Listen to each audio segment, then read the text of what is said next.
Good morning student. Today we are going to study about botany first chapter, that is sexual reproduction in plants. தாவரவியல் பாடத்தில் தாவரங்களின் பான் இனப்பெருக்க முறைகளை பற்றி இந்த பாடத்தில் பார்ப்போம். So what is mean by sexual reproduction? It involves the production and fusion of male and female gametes. ஆண் பெண் கேமெட்டுகளின் உற்பத்தி மற்றும் இணைவு ஆகிய நிகழ்ச்சியை உள்ளடக்கியது. So the sexual reproduction is nothing but involvement of gametes.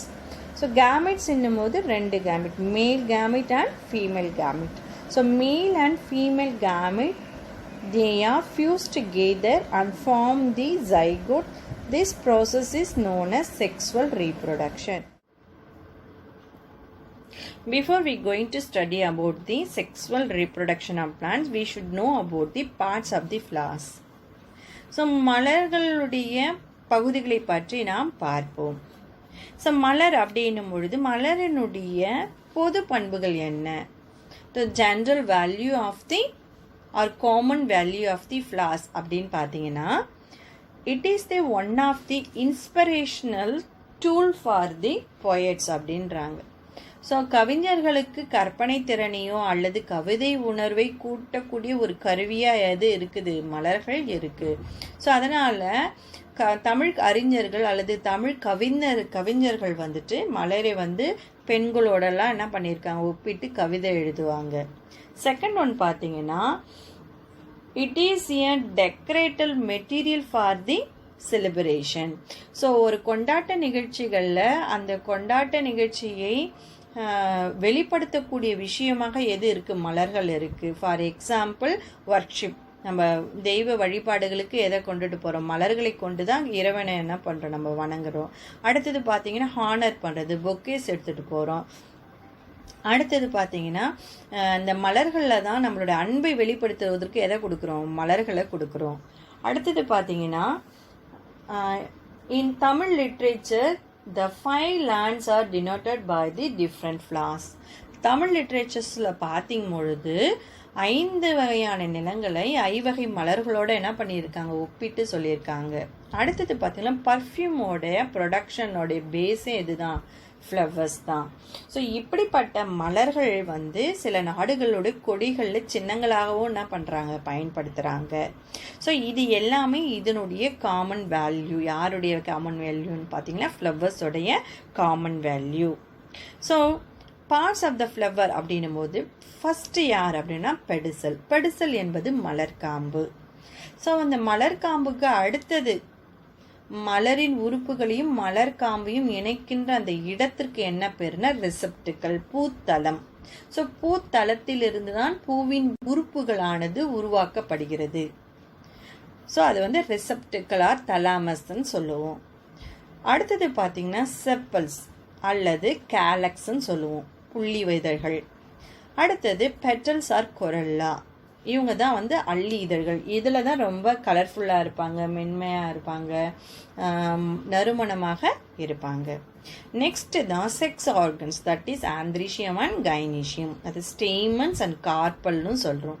So stamens consist of 2 parts, that is anther and filament. So anther மகரந்த பையையும் ஃபிலமெண்ட் மகரந்த கம்பியையும் கொண்டது. The carpel consist of 3 parts, that is stigma, style, ovary. So ஸ்டிக்மானா என்ன? It is a platform for receiving the pollen கிரைன்ஸ்ன்னு சொல்கிறோம். So மகரந்த துகள்களை பெற்றுக்கொள்ளக்கூடிய ஒரு இடமாக யார் இருக்காங்க, அல்லது தங்கக்கூடிய ஒரு இடமாக அந்த சூழ் முடியானது காணப்படுகிறது. ஸ்டைல் அல்லது சூலகத்தண்டு, இவங்க வேலை என்ன அப்படின்னும் பொழுது இந்த இடத்துல தான் மகரந்த குழலுடைய வளர்ச்சி. எப்போ அப்படின்னும் போது மகரந்த சேர்க்கையின் பொழுது மகரந்த குழலானது நீண்டு வளரக்கூடிய இடமாக அந்த சூலகத்தண்டானது காணப்படுகிறது. அண்ட் தேர்ட் ஒன் ஓவரி, இதில் தான் ஓவியூல்ஸ் இருக்காங்க, சூல்கள் இருக்கிறாங்க. ஸோ இந்த மேல் அண்ட் செக்ஸ் ஆர்கன்ஸ் இந்த ஃப்ளோரல் பார்ட்ஸில் இருக்கிறதால தான் flower is the sexual organ of the பிளான்ட்னு சொல்கிறோம். Male reproductive part, that is androecium. ஆண் இனப்பெருக்க பகுதி மகரந்தத்தாள் வட்டம். So androecium or stamens consists of two part, anther and filament. Antherல தான் யார் இருக்காங்க, pollen grains இருக்காங்க. pollen grainsனா மகரந்த துகள்கள். ஸோ இந்த ஆந்தருக்கு இன்னொரு பேர் microsporangia, because the microsporangia பியர்ஸிங் microspore. மைக்ரோஸ்போர்னாலும் pollen கிரெயின்ஸ்னாலும் ஒன்று தான், அதுதான் மகரந்த துகள். ஸோ டெவலப்மெண்ட் ஆஃப் ஆந்தர், மகரந்த பையினுடைய வளர்ச்சி. ஸோ மகரந்த பை அப்படின்னும் பொழுது எப்படி அது உருவாக்கப்படுகிறது? ஸோ இந்த ஆந்தர் வந்து develops as a homogeneous mass of cells surrounded by an epidermis. So homogeneous mass of cells are producing the anther. homogeneous cellனா ஒரு படித்தான செல் திரள், மாஸ் செல்னா என்ன அர்த்தம், ஒரு குரூப் ஆஃப் செல்ஸ் எல்லாம் இணைந்து தான் புறத்தோலை வந்து எதை உருவாக்குது, அந்த மகரந்த பையை உருவாக்குறது. ஸோ இந்த வளர்ச்சியிலும் பொழுது பார்த்தீங்கன்னா இந்த மகரந்த பையானது 4 மடல்களை கொண்டதுன்னு சொல்றாங்க. The formation of the development, the anther becomes a 4-lobed structure. இந்த ஆந்தர் வந்து எத்தனை வடிவத்தில் வருது, 4 மடல்களை உடைய ஒரு வடிவமாக மாற்றப்படுகிறது. ஸோ இதில் செகண்ட் ஸ்டேஜ் என்ன அப்படின்னும் பொழுது முன் வித்து தோற்றுவி வேறுபாடு அடைதல், differentiation of the archesporial cell. So இந்த ஆர்கிஸ்போரியல் செல் என்பது என்ன அப்படின்னும் பொழுது புறத்தோலில் இருக்கின்ற அந்த ஹோமோஜினஸ் செல்கள் தொடர்ந்து பகுப்படையும் போது கடைசி செல்லுக்கு என்ன பேருன்னு பேர், ஆர்கிஸ்போரியல் செல். இதிலிருந்து தான் ஸ்போரோஜினஸ் செல் ஆனது என்ன பண்ணப்படுகிறது, உருவாக்கப்படுகிறது. Formation of the peritial or sporangious cells, புறப்பக்க மற்றும் வித்துருவாக்க செல் உருவாக்கம். ஸோ ஸ்போரோஜினஸ் செல் எப்படி உருவாகுது அப்படின்னு பார்த்தீங்கன்னா இந்த ஆர்கிஸ்போரியல் செல்லானது பகுப்படைந்து 2 செல்களை உருவாக்குது. ஒன்று வந்து வெளிப்பகுதியில் இருக்கும், ஒன்று உள்நோக்கி இருக்கும். இந்த உள்நோக்கி இருக்கிற செல்லை தான் என்னன்னு சொல்றோம், நம்ம ஸ்போரோஜினஸ் செல்ஸ்ன்னு சொல்றோம். இந்த ஸ்போரோஜினஸ் செல்லானது ஸ்போர் தாய் செல்லாக மாற்றமடையும். ஸோ இந்த ஸ்போர் தாய் செல்லானது மாற்றமடைந்து குன்றல் பகுப்பினை அடைகிறது. இந்த குன்றல் பகுப்பின் பொழுது ஒரு செல் 4 செல்லாக மாற்றப்படும். இந்த நிகழ்ச்சிக்கு தான் குன்றல் பகுப்பு அல்லது மியாசிஸ் செல் டிவிஷன் சொல்லுவோம். ஸோ செல் டிவிஷனாலே 2 வகை, மைட்டாசிஸ் அண்ட் மியாசிஸ். இந்த மைட்டாசிஸ் வந்து உடல செல் உருவாக்கும், இந்த மியோசிஸ் வந்து இனச்செல்களில் மட்டும்தான் நடைபெறும். அதனால தான் இங்கே மைக்ரோஸ்போர் உருவாக்கத்தில் என்ன மாதிரியான செல் டிவிஷன் தான் நடைபெறுகிறது, மியோசிஸ் செல்ஸ் டிவிஷன். ஒரு மியோசிஸ் செல் டிவிஷன்னாலே ஒரு செல்லானது 4 செல்லாக மாறுகொண்டிய நிகழ்ச்சிக்கு என்ன பேரு, மியாசிஸ் செல் டிவிஷன். ஸோ இந்த ஸ்போரோஜினஸ் செல்லை சுற்றி பார்த்தீங்கன்னா செல் வால்ஸ் வந்து உருவாக்கப்படும். இந்த செல் வாலானது தொடர்ந்து பகுப்படைந்து 2 முதல் 5 அடுக்குகளாக மகரந்த சுவரை ஏற்படுத்துகிறது, மகரந்த பை சுவரை ஏற்படுத்துகிறது. இந்த அடுக்குகள் பார்த்தீங்கன்னா 1 புறத்தோல், 2வது இடையடுக்கு, 3வது டப்பிட்டம். இந்த இணைந்த தொகுப்புக்கு பேர் தான் என்னன்னு சொல்றோம், மகரந்த சுவர் அப்படின்னு சொல்லுவோம். இதுக்கு நடுவுல இருக்கக்கூடிய அந்த ஸ்போரோஜினஸ் செல் தான் தொடர்ந்து மியோசிஸ் பகுப்பு அடைந்து அது வந்து எதுவா மாறும், மைக்ரோஸ்போராக மாறும்.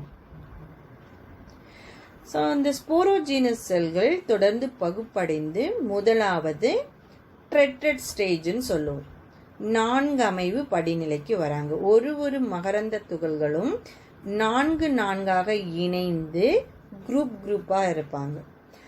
இந்த படத்துல பாத்தீங்கன்னா 3 செல்களா தெரியும். இதனுடைய 4வது செல் இதனுடைய பின்பகுதியில நம்மளால என்ன பண்ண முடியும், பார்க்க முடியும். ஸோ அதனுடைய புறப்பகுதியில் 3 செல்களாகவும் அதனுடைய அடிப்பகுதியில் ஒரு செல் இணைந்து 4 நிலையில் இவங்க இருப்பாங்க. ஸோ அதுக்கு தான் இங்கே டெட்ரட் ஸ்டேஜ்னு சொல்கிறோம். அதன் பிறகு இந்த ஒவ்வொரு மைக்ரோஸ்போரும் அல்லது இந்த மகரந்த துகள்களும் பிரிந்து மகரந்த அறையில் தனித்தனியாக விடப்படுவாங்க. ஸோ இந்த மகரந்த தாளில் இருக்கின்ற செல் சுவரானது 4 அடுக்கை உடையது. முதல் அடுக்கு எபிடெர்மிஸ் புறத்தோல், இரண்டாவது அடுக்கு எண்டோதிசியம், மூன்றாவது அடுக்கு இடை அடுக்கு அல்லது மிடில் லேயர், நான்காவது அடுக்கு டப்பிட்டம். ஸோ இது ஒரு கொஸ்டினில் வரும் 1 மார்க்கில். மகரந்த பை எத்தனை அடுக்கு சுவரினால் ஆனது அல்லது மகரந்த பையினுடைய சுவர் எத்தனை அடுக்குகளால் ஆனது அப்படின்னா நீங்கள் என்ன சொல்லணும்? 4 அடுக்கு. இது ஒரு 1 மார்க் கொஸ்டின். அடுத்தது microsporogenesis, நுண்வித்துருவாக்கம். The formation of haploid microspore from diploid microspore mother cell through meiosis is called microsporogenesis. நுண்வித்துருவாக்கம் என்பது இருமடிய நுண்வித்து தாய் செல் குன்றல் பகுப்படைந்து ஒரு மடிய நுண்வித்துக்கள் உருவாக்கும் படிநிலைக்கு நுண்வித்துருவாக்கம் எனப்படும். ஸோ மைக்ரோஸ்போர் எப்படி உருவாகுதுன்னா, மைக்ரோஸ்போரோஜெனிசிஸ் செல்ல இருந்து தான் யார் வராங்க? மைக்ரோஸ்போர் வராங்க. அப்போ அந்த ஹாப்ளாய்ட் கண்டிஷனில் தான் இவங்க என்ன பண்ணப்படுறாங்க? விடப்படுறாங்க. ஸோ டிப்ளாய்டில் இருக்கின்ற மைக்ரோஸ்போர் மதர் செல்ல தான் நம்ம என்னன்னு சொல்கிறோம்? ஸ்போரோஜெனிசிஸ் அப்படின்னு சொல்லுவோம். இவங்க ஸ்போர் தாய் செல்கள், தமிழ் என்னன்னு சொல்கிறோம்? நுண்வித்து தாய் செல். இந்த நுண்வித்து தாய் செல் வந்து டிப்ளாய்டு மைக்ரோஸ்கோப். ஸோ ஹாப்ளாய்டுனா சிங்கிள் நியூக்ளியஸ், டிப்ளாய்டுனா 2 நியூக்ளியஸை உண்ட கருசெல்கள். ஸோ ஹாப்ளாய்ட் செல் அப்படின்னும் பொழுது ஒரு கருசெல் கொண்ட மைக்ரோஸ்போர்களாக இரட்டை கருவுடைய மைக்ரோஸ்போர் மதர் செல்லானது தொடர்ந்து பகுப்படைந்து ஹாப்ளாய்ட் மைக்ரோஸ்போராக என்ன பண்ணப்படுகிறது? மாற்றப்படுகிறது. அந்த செல்களுக்கு நுண்வித்துருவாக்கம் என்று பெயர். ஸோ இது வரைக்கும் நம்ம ஆண் இனப்பெருக்க பகுதியான மகரந்தத்தாள் வட்டம் எப்படி வளர்ச்சி அடைகிறதுன்னு பார்த்தோம். இதில் ஸ்போரோஜீனஸ் அப்படின்ற வார்த்தை ரொம்ப முக்கியம். அந்த ஸ்போரோஜீனஸ் செல் தான் ஸ்போர் மதர் செல், தாய் செல்லுன்னு சொல்லுவோம். அந்த தாய் செல்லானது குன்றல் பகுப்பின் மூலயமாக தொடர்ந்து செல் பகுப்பு அடைந்து எண்ணற்ற மைக்ரோஸ்போர்களை மகரந்த பையினுள் உருவாக்கப்படுகிறது. ஸோ இவ்வளோ நேரம் நம்ம பார்த்த நிகழ்ச்சி இதுதான். ஸோ இந்த மகரந்த பையினுடைய அமைப்பை வைத்து பொலினியம் அப்படின்ற ஒரு அமைப்பை பற்றி படிக்கிறோம். ஸோ நுண்வித்தகத்தில் உள்ள நுண்வித்துக்கள் அனைத்தும் ஒன்றாக இணைந்து பொலினியம் எனப்படும். All the microspore in a microsporangium remaining held together called pollinium. Example plant என்னன்னா கேலோட்ராஃபிக்ஸ். இவங்க யார் அப்படின்னு பார்த்தீங்கன்னா எருக்கம் செடி. இந்த எருக்கம் செடியில் பார்த்தீங்கன்னா சூழ் முடி வந்து மூக்குத்தி போன்ற ஒரு அமைப்பாக இருக்கும். அந்த பகுதியை எடுத்து நீங்கள் ஒரு பிளைன் ஸ்லைட் மேலே வச்சு மேஷ் பண்ணி பார்த்தீங்கன்னா சும்மா அப்படி நசுக்கினீங்கனாலே போதும், அதில் இருந்து அந்த பொலினிய அமைப்பானது தனியாக வரும். ஸோ அந்த பொலினியத்தினுடைய அமைப்பு பார்த்தா ரெக்கை போன்ற அமைப்பாக இருப்பாங்க. அந்த 2 ரெக்கை போன்ற அமைப்புலையுமே மகரந்த துகள்கள், எண்ணற்ற நுண்துகள்கள் ஒருங்கிணைந்து ஒரு கற்றையாக இருப்பாங்க. இதை இணைக்கின்ற ஒரு இணைப்பு இருக்கும். அந்த இணைப்பின் மூலயமாக அவங்க மகரந்த சேர்க்கை அடைவதற்கு, பூச்சிகள் எடுத்து செல்வதற்கு உதவக்கூடிய ஒரு அமைப்பாக இந்த பொலினியம் காணப்படுகிறது.